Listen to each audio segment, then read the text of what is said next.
कौन जीतेगा, राहुल गांधी या इंडिया गठबंधन, ये तो दोस्तों 4 जून को पता लगेगा। लेकिन देश में कुछ ऐसी 10 सीटें के बारे में मैं आज बात करने वाला हूँ जिनके बारे में पूरे देश में चर्चा है कि कौन जीतेगा कौन हारेगा। मैं एक एक करके आपको उन सीटों के बारे में, उन प्रत्याशियों के बारे में और उन जगहों के बारे में बताऊंगा। पहली सीट है बिहार की पूर्णिया सीट। पूर्णिया बिहार से, दोस्तों बिहार से पूर्णिया की सीट बहुत ज्यादा वायरल हो चुकी है क्योंकि पूर्णिया से पप्पू यादव इलेक्शन में खड़े हैं। दोस्तों उनके पप्पू यादव के साथ 3 कंटेंडर है, जिसमें आरजेडी से बीमा भारती है। बीमा भारती हाल फिलहाल में विधायकी से जेडीयू की विधायक थी, लेकिन वो थोड़े दिन पहले ही आरजेडी में शामिल हुई थी और आरजेडी ने उन पर विश्वास जताते हुए अपना लोकसभा का टिकट दिया। तीसरे हैं संतोष कुशवाहा जी, जो पिछली 2 टर्म के 2014 और 2019 में जेडीयू से। तो पूर्णिया सीट वैसे तो बहुत फेमस रही है और पप्पू यादव 3 बार यहाँ से एमपी बन चुके हैं। दूसरी सीट भी बहुत फेमस है जो कि है काराकाट। दोस्तों यहाँ से लड़ रहे हैं हमारे पवन सिंह, जो निर्दलीय प्रत्याशी हैं। दूसरे हैं दोस्तों उपेंद्र कुशवाहा जी, जो एनडीए की प्रत्याशी हैं। और तीसरी हैं सिंह, जो कि आरजेडी के प्रत्याशी हैं। दोस्तों यहाँ पे उपेंद्र कुशवाहा जी और महाबली सिंह जी दोनों में तो शुरू से ही फाइटिंग होती रही है, लेकिन यहाँ पे सिंह वोटरों के ज्यादा होने की वजह से पवन सिंह ने भी इस बार यहाँ से पर्चा भरा है। बीजेपी ने पवन सिंह को आसनसोल से टिकट दिया था, लेकिन बीजेपी को आसनसोल सीट को नकारने की वजह से और पवन सिंह ने इलेक्शन लड़ने की इच्छा बहुत पहले ही जता दी थी, इसी कारणवश वो बीजेपी में शामिल हुए थे और बीजेपी के टिकट उन्होंने आसनसोल से वापस कर दिया। उस तीसरी सीट हमारी करनाल की सीट। हरियाणा के करनाल की सीट बहुत ही फेमस और चर्चाओं में है क्योंकि यहाँ से मनोहर लाल जी को टिकट दिया गया है। मनोहर लाल जी हरियाणा के 2 टर्म के 2014 और 2019 से सीएम रहे थे। हाल ही में नायाब सैनी जी को उनको हटा के नायाब सैनी को बनाया गया। करनाल लोकसभा से टिकट दिया गया। करनाल लोकसभा में पिछली बार संजय भाटिया जी को 70% वोट मिले थे। मोदी की लहर में 2 बार करनाल लोकसभा सीट, सब 2014 से 19 श्री अश्विनी चोपड़ा जी और 2019 से 2024 श्री संजय भाटिया जी रहे हैं। देखते हैं मनोहर लाल जी को जनता विजयी बनाती है, किसी और प्रत्याशी को जिताती है। सीट है सिवान। सिवान बिहार के क्षेत्र में आता है। पहले यहाँ पे शुरू से ही शहाबुद्दीन का दबदबा रहा है, लेकिन शहाबुद्दीन की मृत्यु हो जाने के बाद वहां पे हिना साहब वहां पे जीत नहीं पाई। पिछली बार वहां पे जेडीयू की कविता सिंह जीती थी, लेकिन इस बार एनडीए ने टिकट काट के श्री विजय लक्ष्मी देवी जी को टिकट दिया। देखते हैं इस बार कौन जीतेगा। इस बार हिना साहब ने भी निर्दलीय पर्चा बढ़ा दिया। दोस्तों ये भी सीट इस वजह से फेमस हो गई क्योंकि हिना साहब, जो कि शहाबुद्दीन की वाइफ हैं, उन्होंने निर्दलीय पर्चा भरा है। देखते हैं जनता किसको जिताती है। पिछली दोस्तों 5वीं सीट है सारण की सीट। सारण बिहार में पड़ता है। ये 5वीं सीट ये इसलिए फेमस है क्योंकि यहाँ पे लालू जी की सुपुत्री रोहिणी आचार्य जी ने अपना नामांकन भरा है। सारण की सीट है। इनके खिलाफ है राजीव प्रताप रूडी जी, जो कि 2 टर्म से एमपी रह चुके हैं 2014 और 2019 में। ये मोदी कैबिनेट का भी हिस्सा रह चुके हैं।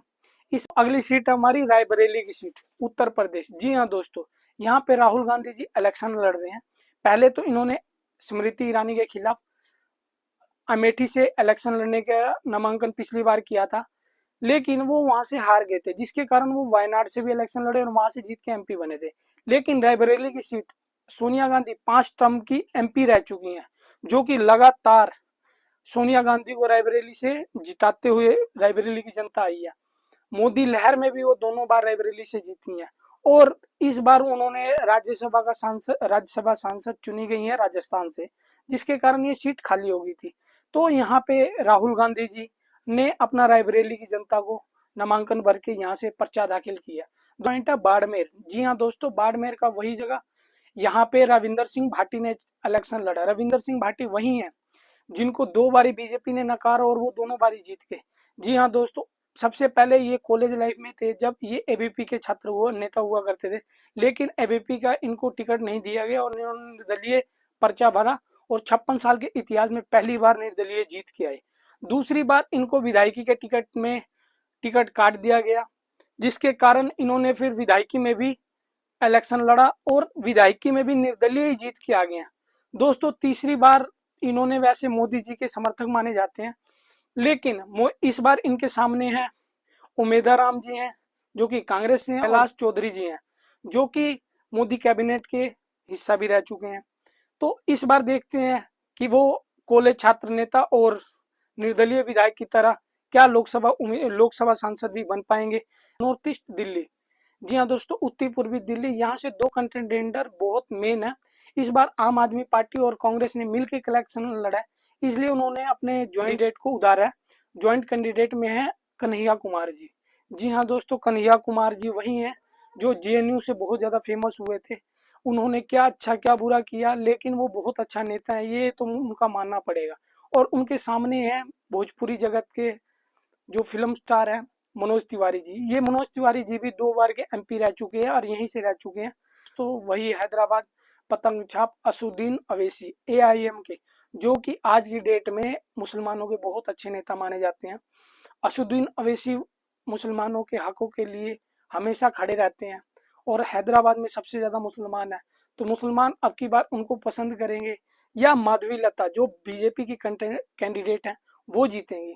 दोस्तों ये तो कौन जीतेगा कौन हारेगा ये तो 4 जून को पता लगेगा, लेकिन इस बार टक्कर अच्छी होगी माधवी लता और असदुद्दीन अवैसी।